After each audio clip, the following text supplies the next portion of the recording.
قل هو اللہ احد، کہو وہ اللہ ہے یکتا۔ حاشیہ نمبر 1۔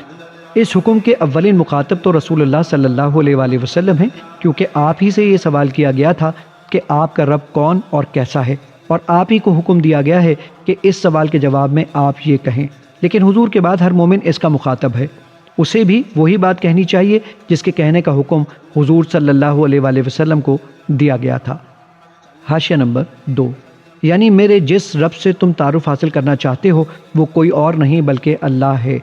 یہ ان سوال کرنے والوں کی بات کا پہلا جواب ہے، اور اس کا مطلب یہ ہے کہ میں کوئی نیا رب لے کر نہیں آ گیا ہوں جس کی عبادت دوسرے سب معبودوں کو چھوڑ کر میں تم سے کروانا چاہتا ہوں، بلکہ وہ وہی ہستی ہے جس کو تم اللہ کے نام سے جانتے ہو۔ اللہ عربوں کے لیے کوئی اجنبی لفظ نہ تھا، قدیم ترین زمانے سے وہ خالق کائنات کے لیے یہی لفظ استعمال کر رہے تھے، اور اپنے دوسرے معبودوں میں سے کسی پر بھی اس کا اطلاق نہیں کرتے تھے۔ دوسرے معبودوں کے لیے ان کے ہاں الہ کا لفظ رائج تھا، پھر اللہ کے بارے میں ان کے جو عقائد تھے ان کا اظہار اس موقع پر خوب کھل کر ہو گیا تھا جب ابرہہ نے مکے پر چڑھائی کی تھی۔ اس وقت خانہ کعبہ میں 360 الہوں کے بت موجود تھے، مگر مشرکین نے ان سب کو چھوڑ کر صرف اللہ سے دعائیں مانگی تھیں کہ وہ اس بلا سے ان کو بچائے۔ گویا وہ اپنے دلوں میں اچھی طرح جانتے تھے کہ اللہ کے سوا کوئی الہ اس نازک وقت میں ان کی مدد نہیں کر سکتا۔ کعبے کو بھی وہ ان الہوں کی نسبت سے بیت الالہہ نہیں بلکہ اللہ کی نسبت سے بیت اللہ کہتے تھے۔ قرآن میں جگہ جگہ یہ بتایا گیا ہے کہ اللہ تعالیٰ کے بارے میں مشرکین عرب کا عقیدہ کیا تھا۔ مثال کے طور پر سورہ زخرف میں ہے، اگر تم ان سے پوچھو کہ انہیں کس نے پیدا کیا ہے تو یہ ضرور کہیں گے کہ اللہ نے۔ آیت 87۔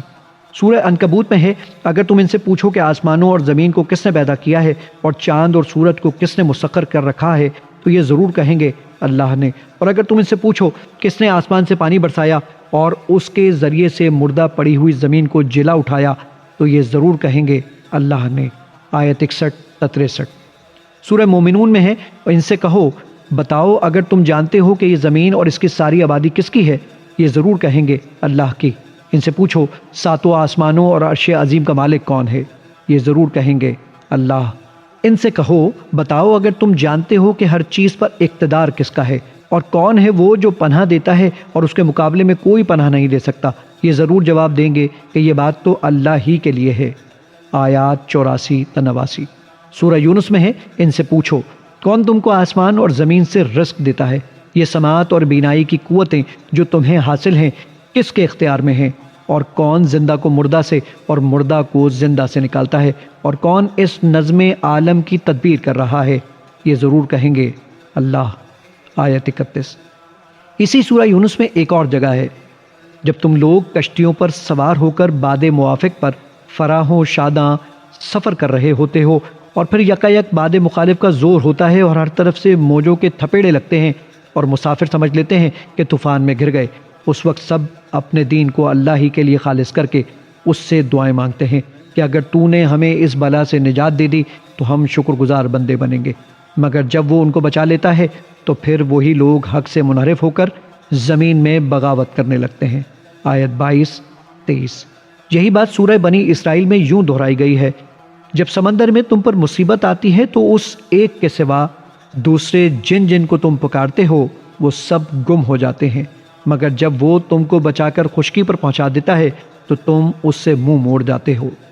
آیت 67۔ ان آیات کو نگاہ میں رکھ کر دیکھیے کہ جب لوگوں نے پوچھا کہ وہ تمہارا رب کون ہے اور کیسا ہے جس کی بندگی و عبادت کی طرف تم ہمیں بلاتے ہو، تو انہیں جواب دیا گیا ہو اللہ، وہ اللہ ہے۔ اس جواب سے خود بخود یہ مطلب نکلتا ہے کہ جسے تم خود اپنا اور ساری کائنات کا خالق، مالک، رازق اور مدبر و منتظم مانتے ہو، اور سخت وقت آنے پر جسے دوسرے سب معبودوں کو چھوڑ کر مدد کے لیے پکارتے ہو وہی میرا رب ہے، اور اسی کی بندگی کی طرف میں تمہیں بلاتا ہوں۔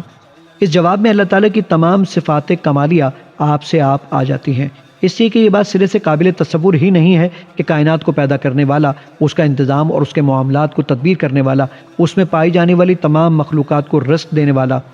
اور مصیبت کے وقت اپنے بندوں کی مدد کرنے والا زندہ نہ ہو، سنتا اور دیکھتا نہ ہو، قادر مطلق نہ ہو، علیم اور حکیم نہ ہو، رحیم اور کریم نہ ہو، اور سب پر غالب نہ ہو۔ حاشیہ نمبر 3۔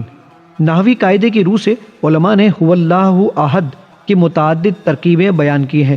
مگر ہمارے نزدیک ان میں سے جو ترکیب اس مقام کے ساتھ پوری مناسبت رکھتی ہے وہ یہ ہے کہ ہوا مبتدا ہے، اللہ اس کی خبر ہے اور احد اس کی دوسری خبر۔ اس ترکیب کے لحاظ سے اس جملے کا مطلب یہ ہے کہ وہ جس کے بارے میں تم لوگ سوال کر رہے ہو اللہ ہے، یکتا ہے۔ دوسرا مطلب یہ بھی ہو سکتا ہے اور زبان کے لحاظ سے غلط نہیں ہے کہ وہ اللہ ایک ہے۔ یہاں سب سے پہلے یہ بات سمجھ لینی چاہیے کہ اس جملے میں اللہ تعالیٰ کے لیے لفظ احد جس طرح استعمال کیا گیا ہے وہ عربی زبان میں اس لفظ کا غیر معمولی استعمال ہے۔ معمولاً یہ لفظ یا تو مضاف یا مضاف الیہ کے طور پر استعمال ہوتا ہے، جیسے یوم الاحد ہفتے کا پہلا دن، اور فبعثوا احدکم اپنے کسی آدمی کو بھیجو، یا نفی عام کے لیے استعمال ہوتا ہے، جیسے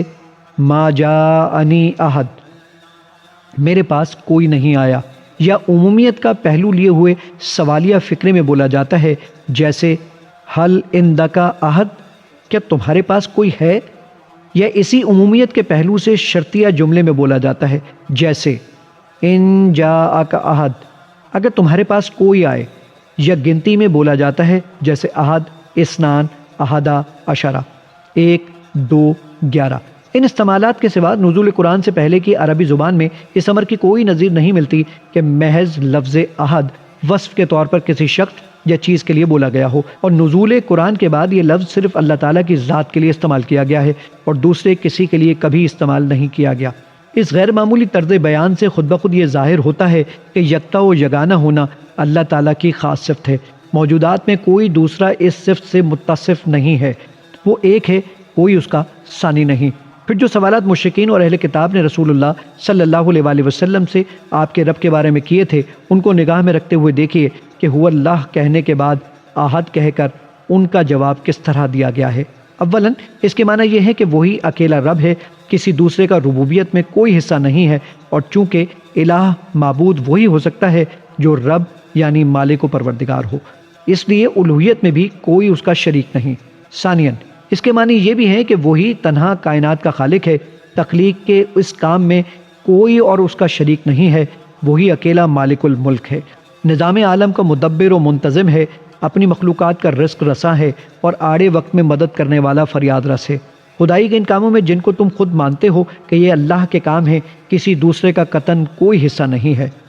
ثالثاً چونکہ انہوں نے یہ بھی پوچھا تھا کہ وہ کس چیز سے بنا ہے، اس کا نسب کیا ہے، وہ کس جنس سے ہے، کس سے اس نے دنیا کی میراث پائی ہے، اور اس کے بعد کون اس کا وارث ہوگا، اس لیے ان کے ان سارے سوالات کا جواب بھی اللہ تعالیٰ کے لیے صرف ایک لفظ احد بول کر دے دیا گیا ہے۔ اس کے معنی یہ ہے کہ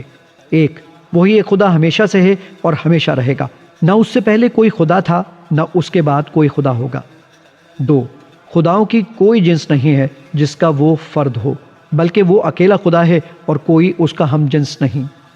3 اس کی ذات محض واحد نہیں بلکہ احد ہے، جس میں کسی حیثیت سے بھی کثرت کا کوئی شائبہ نہیں ہے، وہ اجزاء سے مرکب وجود نہیں ہے جو قابل تجزیہ و تقسیم ہو، جو کوئی شکل اور صورت رکھتا ہو، جو کسی جگہ میں رہتا ہو یا کوئی چیز اس کے اندر جگہ پاتی ہو، جس کا کوئی رنگ ہو، جس کے کچھ اعضاء ہوں، جس کی کوئی سمت اور جہت ہو، اور جس کے اندر کسی قسم کا تغیر و تبدل ہوتا ہو۔ تمام اقسام کی کثرتوں سے بالکل پاک اور منزہ وہ ایک ہی ذات ہے جو ہر لحاظ سے احد ہے۔ اس مقام پر یہ بات بھی اچھی طرح سمجھ لینی چاہیے کہ عربی زبان میں واحد کا لفظ بالکل اسی طرح استعمال ہوتا ہے جس طرح ہم اردو میں ایک کا لفظ استعمال کرتے ہیں۔ بڑی سے بڑی کثرتوں پر مشتمل کسی مجموعے کو بھی اس کی مجموعی حیثیت کے لحاظ سے واحد یا ایک کہا جاتا ہے، جیسے ایک آدمی، ایک قوم، ایک ملک، ایک دنیا، حتیٰ کہ ایک کائنات۔ اور کسی مجموعے کے ہر جز کو الگ الگ بھی ایک ہی کہا جاتا ہے، لیکن احد کا لفظ اللہ تعالیٰ کے سوا کسی کے لیے استعمال نہیں کیا جاتا۔